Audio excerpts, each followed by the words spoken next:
Santa Saúde e você. Apoio. Center Limp, mudando a cultura, simplificando a limpeza. Crismed, compromisso com a saúde. Biomega, medicina diagnóstica. Olá pessoal, o programa Santa Saúde e você já está no ar. Na edição de hoje, no nosso quadro médico, vamos falar com o médico oncologista Dr. Rafael Azuaga sobre câncer de intestino.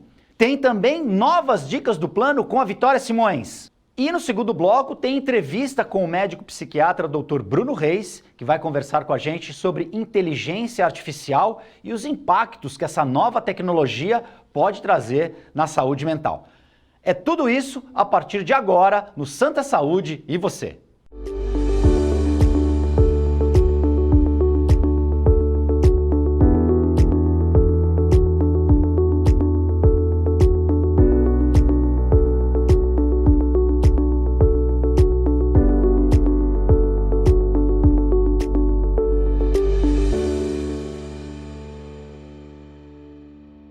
Santa Saúde já está no ar.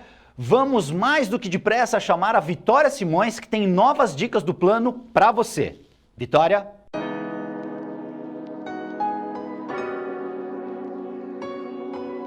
O Plano Santa Saúde conta com 10 unidades de sua rede referenciada, espalhadas por toda a Baixada Santista. Confira os endereços: em Santos, Rua Antônio Bento, 162, Vila Matias, Avenida Ana Costa, 290, Gonzaga, Avenida Ana Costa, 103, Vila Matias, Avenida Ana Costa, 418, Gonzaga e Avenida Conselheiro Nébias, 592, Boqueirão. Em Bertioga, Rua Rafael Costa Billy, 775, Vila Itapanhaú. Em Praia Grande, Avenida Presidente Kennedy, 1947, Vila Guilhermina.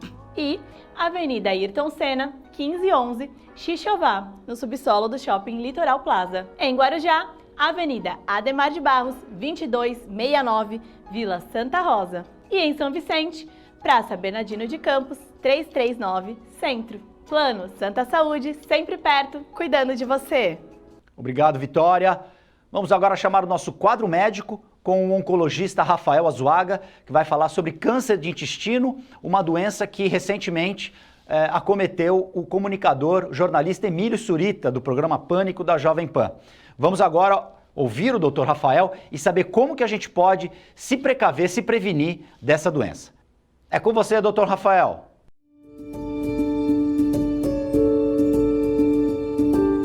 Olá pessoal, eu sou o Dr. Rafael Azuaga, sou médico oncologista e vim falar um pouco para vocês sobre a prevenção do câncer coloretal, que nada mais é do que o câncer de intestino. Quais são os fatores de riscos para o câncer de intestino? Obesidade, dieta gordurosa, sedentarismo e uma coisa que poucas pessoas sabem, os embutidos, carnes processadas, presunto, linguiça, peito de peru. Então temos que tentar melhorar esses riscos, esses fatores de riscos para tentar reduzir o câncer de intestino. Histórico familiar também é importante. Então é importante você conversar com o teu médico se você tem algum histórico familiar para fazer os exames na hora certa. Como é que se faz a prevenção? Temos que lembrar que o câncer de intestino é de crescimento lento, ele demora para criar um câncer agressivo, grave. Se a gente fizer os exames na hora certa, a gente tira o tumor logo no exame e a gente não precisa fazer quimioterapia, radioterapia e às vezes fica livre da cirurgia também. Quem tem que fazer o exame? Qual exame? Temos que fazer colonoscopia a partir dos 45 anos de idade. Todo mundo, sem exceção, tem que fazer o exame. Se você tem mais de 45 e não fez o exame, vai no teu médico, conversa com ele, que ele vai falar qual que é o mais indicado para você. Tá bom, gente? Tchau, tchau.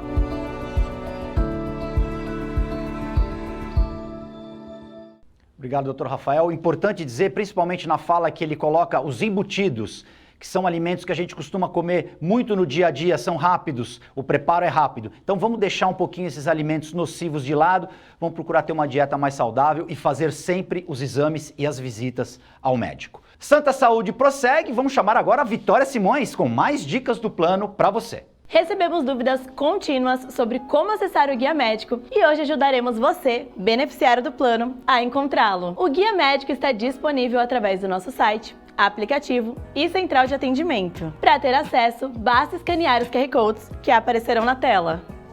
Caso prefira consultar com a central, basta ligar para o número 13 4007 2250. Plano Santa Saúde, sempre perto, cuidando de você. Obrigado, Vitória. Santa Saúde, você vai fazer um rápido intervalo. Na volta tem entrevista com o Dr. Bruno Reis. Vamos falar sobre inteligência artificial. É rapidinho, não sai daí.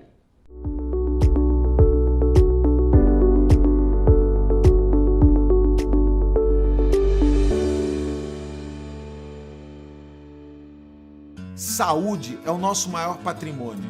A nossa, dos nossos filhos, dos nossos pais, de quem amamos e de toda a nossa família. Não dá para cuidar sozinho. Você precisa da retaguarda de um bom plano de saúde. Com bons médicos, uma boa rede credenciada, unidades próprias em toda a Baixada Santista e experiência em cuidar de pessoas. Plano Santa Saúde, há 30 anos, sempre perto, cuidando de você.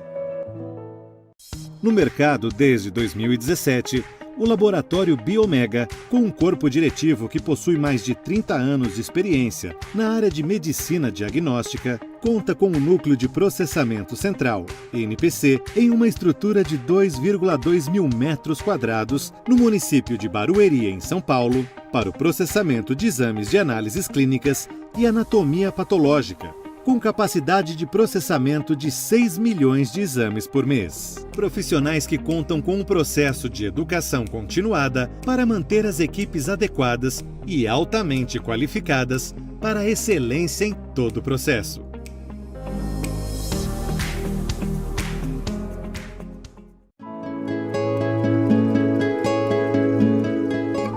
A Crismed Comercial Hospitalar orgulha-se de ser considerada uma referência no ramo médico hospitalar, atuando há mais de 20 anos no mercado, com comprometimento, competência e excelência no atendimento aos clientes.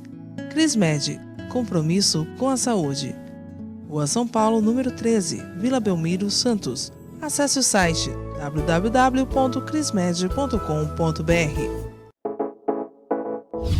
A Ativa Saúde é uma corretora conceito em administração de benefícios. Tem a missão de trazer as melhores soluções nos segmentos de saúde, seguros e benefícios em produtos individuais, familiares e empresas, prestando o melhor atendimento com transparência, respeito, dedicação e humanização. Avenida Senador Feijó, 686, loja 106, Piso Térreo, Santos. Telefone 13-3232-1666. Nosso WhatsApp 13-99121-9947. Ou pelas nossas redes sociais. Ativa Saúde. A Centerlimp Santos. Há mais de 38 anos especializada em soluções de higiene e limpeza profissional. Estamos em todo o litoral paulista, trabalhando com os melhores produtos e marcas do mercado mundial, levando inovação e economia para nossos clientes. Avenida Conselheiro Nébias, 346, Santos.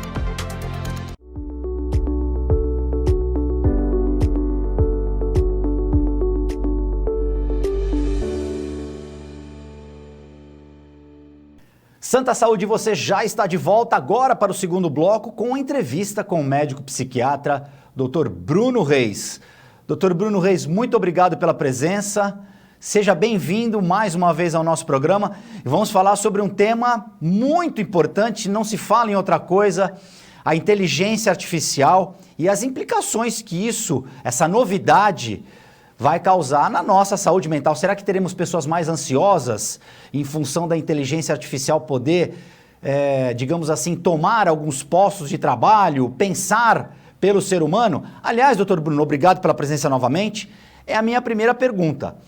A máquina vai conseguir substituir o nosso pensamento, o pensamento humano, a livre iniciativa humana? Olá, doutor, um prazer estar aqui de volta, poder conversar um pouquinho sobre saúde mental. E muito interessante o tema, né? Então, de fato, é a vanguarda, né, da ciência, das descobertas aí que o ser humano é capaz de criar.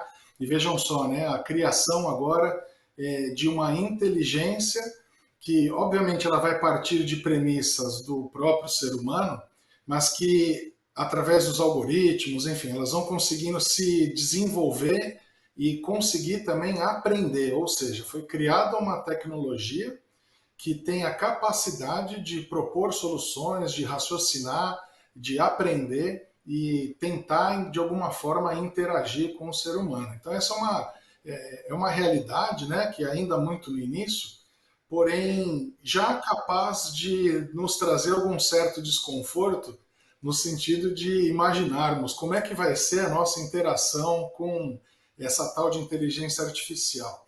E talvez um dos primeiros impactos, né, que possam trazer para a gente é a preocupação em qual espaço que ela vai ocupar na nossa sociedade. Então, muita gente falando sobre se a inteligência artificial vai tomar empregos, vai tomar trabalho, se ela vai fazer com que o mercado de trabalho para o ser humano ele fique cada vez mais restrito, tendo em vista, né, que essa inteligência, nesse desenvolvimento aí, possa ocupar ou ficar no lugar, né, de algumas profissões que a gente tem, e isso é capaz de trazer angústia, ansiedade, mas a gente tem que lembrar também que a nossa capacidade de nos adaptar, né? A gente pode fazer algumas comparações, inclusive, algumas semelhanças com outras épocas de revoluções que tivemos na sociedade, né? Então, a Revolução Industrial, por exemplo, que trouxe as máquinas, que antes havia o medo naquela geração, né, de que esse maquinário substituiria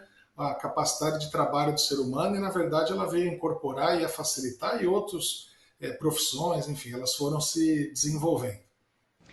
A gente poderia raciocinar e falando para quem tem um pouco mais de idade, a gente está vendo essa inteligência artificial que a gente via nos cinemas de ficção científica, né? O ser humano interagindo com uma máquina em que ele faz algumas perguntas e essa máquina traz todas as informações, as respostas e as possibilidades.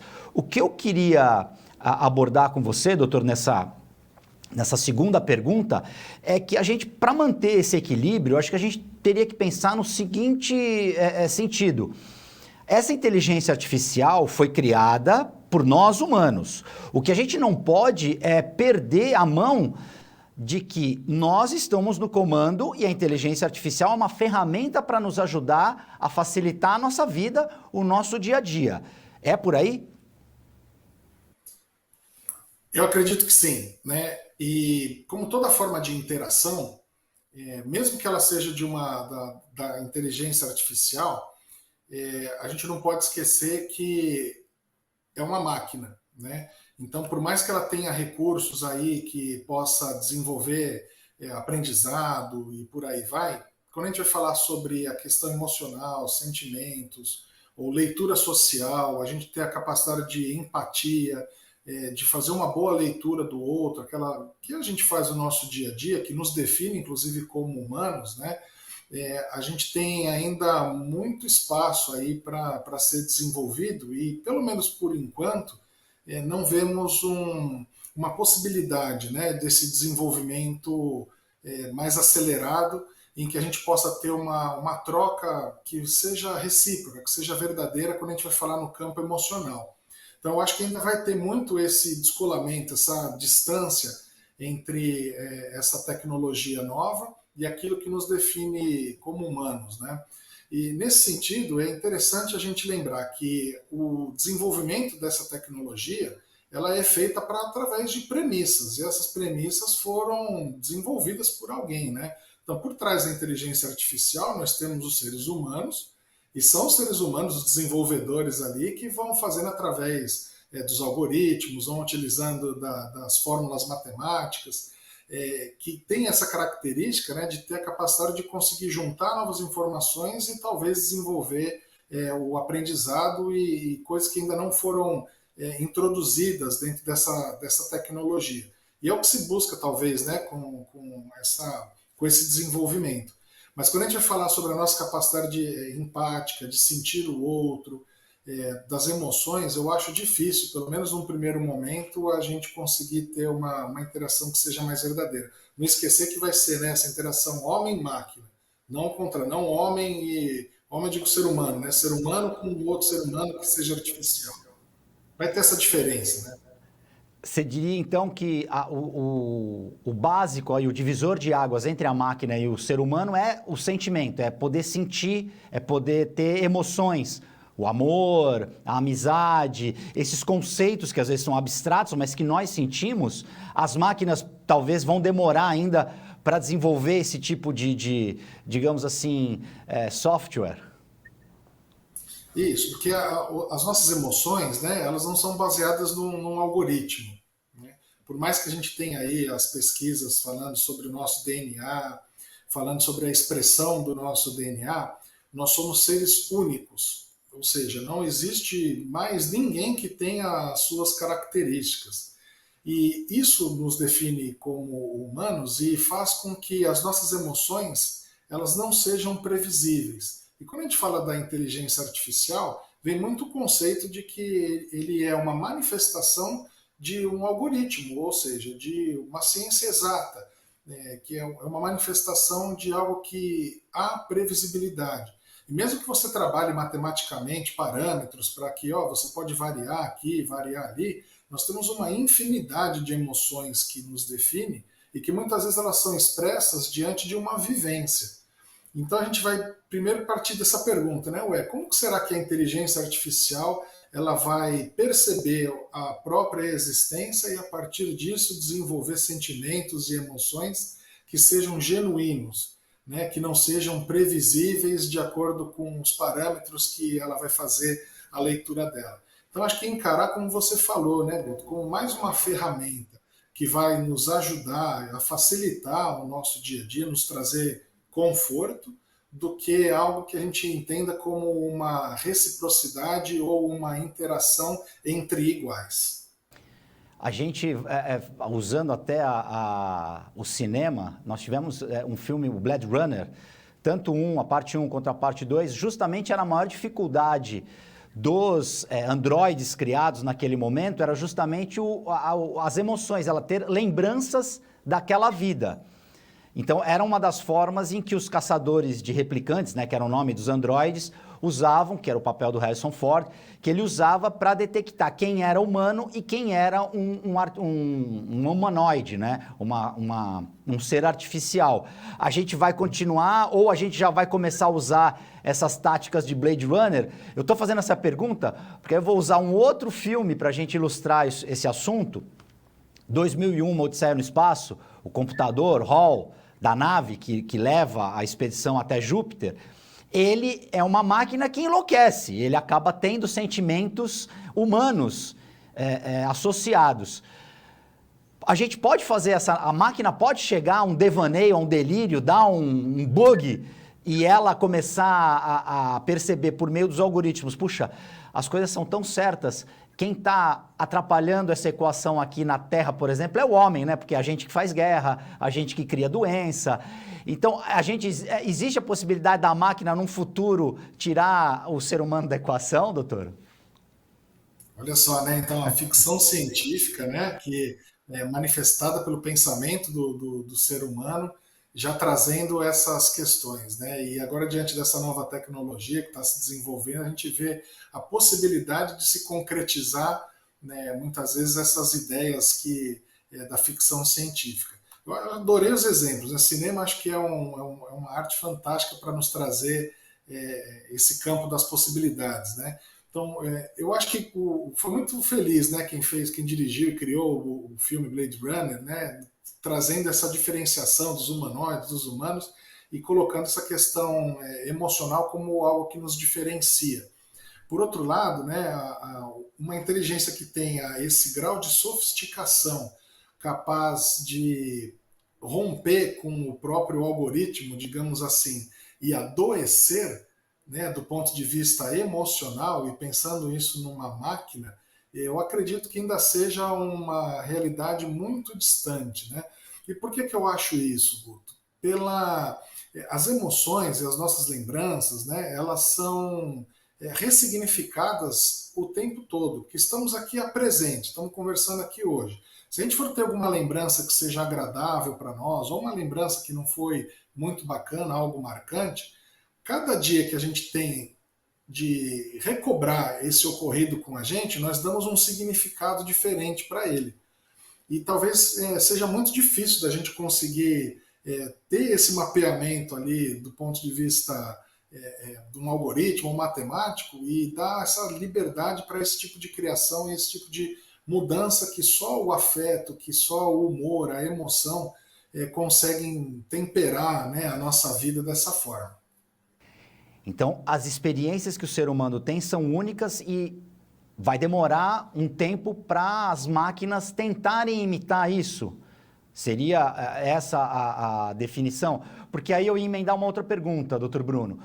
Os sentimentos que nós temos e as emoções, por exemplo, a memória olfativa, você sentir o cheiro de uma comida e essa comida te remeter à época que você ia na casa da sua avó, é possível que a inteligência artificial imite isso ou isso também é uma qualidade, uma característica que só o ser humano tem? Eu acredito que isso, por enquanto, pelo menos, né, do que a gente vê só do ser humano, né?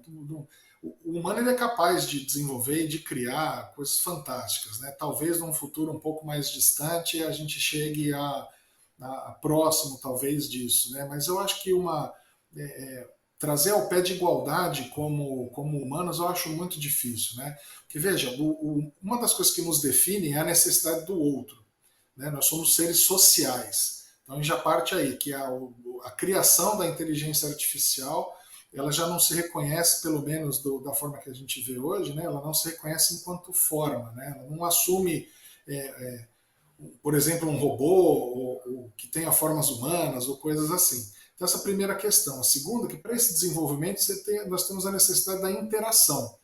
Então a gente precisa entender como que o outro se sente, como que a gente desenvolve relações de afeto, como desenvolvemos a lembrança, os sentidos, né? A gente está falando da inteligência artificial, talvez do ponto de vista assim, cognitivo, né? De processamento de dados, não reunindo todas as outras características que o ser humano tem. E aí eu acho que fica difícil, né? Pelo menos nesse momento, da gente conseguir associar, né? Esses sentidos, como você falou, do olfato ou da audição de uma música que nos traga boas memórias, boas lembranças, para algo que ainda seja representado por um computador, por um software, né, que seja muito abstrato ainda. Acho que estou muito distante ainda dessa realidade. E o que a inteligência artificial pode fazer, agora falando no campo da psiquiatria, pode fazer para auxiliar vocês, psiquiatras, médicos que cuidam da saúde mental? O que uma inteligência artificial pode ajudar para mapear algum tipo de doença ou para ajudar numa determinada terapia? Isso, acho que o que diferencia, né, o que seria interessante de se desenvolver para a inteligência artificial é que o diagnóstico em saúde mental ele utiliza de um recurso muito humano, que é o recurso da empatia. Então, como que a gente faz diagnóstico, por exemplo, na nossa área? Nós, do ponto de vista do observador, vamos analisar fala, o conteúdo de fala, o comportamento da pessoa, o gestual da pessoa, a tonalidade da voz, o volume da voz, a velocidade da expressão, todos os recursos de linguística que a pessoa tem, em que ela está tentando passar para nós, né, as emoções dela, sejam elas ruins, ou enfim, aquilo que ela está sentindo do ponto de vista de saúde mental. Se a gente for pensar que precisamos de uma ferramenta afetiva, e precisamos de um outro ser humano do outro lado para ter compreensão e, a partir disso, acertar um diagnóstico que é baseado em premissas, eu acho que ainda existe, né, uma barreira a ser quebrada que vai nos diferenciar enquanto seres humanos, né, que teremos mais capacidade ainda de conseguir firmar bons diagnósticos do que a inteligência artificial, que talvez ela tivesse mais facilidade que nós se ela pegasse apenas os parâmetros, né, os critérios diagnósticos e tivesse capacidade de apenas de observar. Eu acho que faltaria ainda profundidade para se poder captar aquilo que a pessoa está sentindo com mais assertividade e a partir disso propor um tratamento que seja melhor. Talvez para a psiquiatria faça sentido em termos de diagnóstico. Agora pensando já em psicoterapia, né, em que há necessidade de uma outra pessoa para se interpretar e que tenha também os mesmos recursos humanos que a pessoa que está em sofrimento tem, eu acho que a inteligência artificial ainda não alcança esse patamar. No caso da saúde mental, da psicoterapia, como você falou, apenas a interação com outro ser humano para ele poder mensurar e se colocar no lugar do outro e aí poder fazer um tratamento adequado. Pelo momento, sim. Embora, Guto, tenha alguns estudos mostrando o desenvolvimento de ferramentas de inteligência artificial que funcionem como suporte, né, para psicoterapia ou como um suporte para pessoas que estão atravessando um momento mais difícil e que ela já consegue captar de forma um pouco mais rudimentar, né, mas consegue captar o sofrimento da pessoa e poder conseguir dar orientações mais básicas. Então, por exemplo, a pessoa que está em sofrimento, falando sobre tristeza, melancolia, são sintomas, choro, sintomas um pouco mais depressivos, a própria inteligência dela pode captar essas emoções através dos recursos de leitura dela e poder direcionar essa pessoa para um tratamento adequado, muitas vezes direcionar para uma psicoterapia ou trazer algumas palavras de conforto ou orientações sobre saúde em geral. Isso a gente já tem desenvolvido. E muitas pessoas, olha a curiosidade, né? Esses estudos mostram isso, que as pessoas se sentem às vezes mais confortáveis em interagir com uma inteligência artificial do que com um outro ser humano. Olha só. Acredito que a inteligência artificial, e essas pessoas pensem dessa forma, porque a inteligência artificial não vai fofocar, né? Ela não vai contar para outra inteligência artificial. Doutor Bruno, infelizmente nós chegamos no final do programa, mas eu queria pedir um tempinho mais para a produção, para uma última pergunta. O nosso organismo, o ser humano, é a máquina mais fantástica que a natureza já produziu, que Deus, que essa força superior, como queiram chamar, produziu. A máquina ser humano, a máquina humana, o ser vivo, ela é uma máquina praticamente perfeita, né? Acho que superar o ser humano, acho que a máquina nunca vai, né, doutor? Eu acho difícil, viu? Eu acho difícil. Nós, com as nossas características, com as nossas imperfeições, eu ainda acredito que o ser humano em geral, ele ainda é um ser vivo consciente e que busca melhorias e que através de empatia, de amor, desses sentimentos que nos unem, são capazes de nos tornar únicos, né? E talvez assim insuperáveis se compararmos com outras formas de vida, artificiais ou não. Dr. Bruno Reis, muito obrigado pela entrevista. Vai voltar aqui, sempre volta, mas vai voltar mais vezes com certeza. Muito obrigado pela presença, pela entrevista, pelos esclarecimentos. Mais uma vez, grato pela presença. Obrigado a você, telespectador. Santa Saúde fica por aqui. Nós voltamos na próxima edição.